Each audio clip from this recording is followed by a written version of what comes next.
DJ Deva MK, I love you.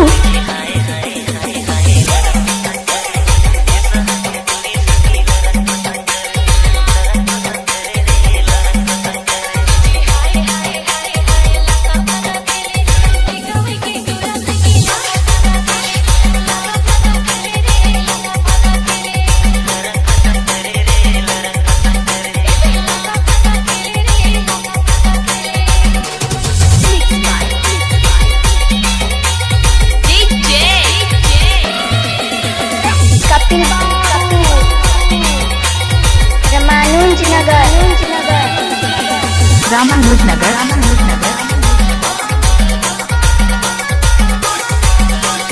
Kapil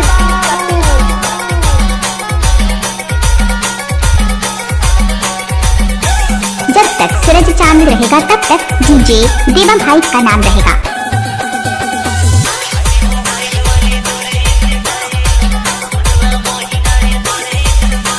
DJ देवा MK, I love you। Mobile number 9399325125।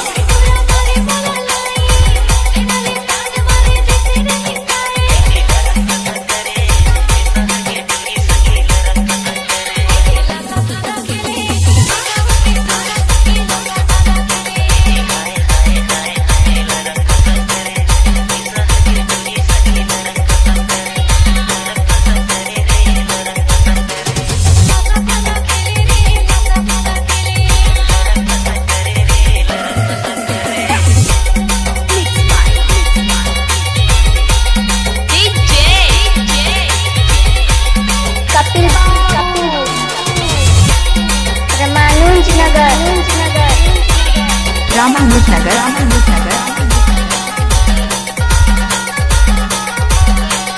Kapil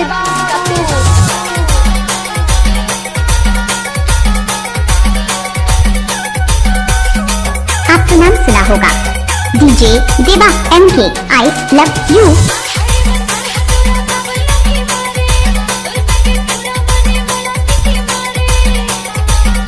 जब तक सूरज चांद रहेगा तब तक डीजे देवा भाई का नाम रहेगा।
C-Log Digital Recording Studio.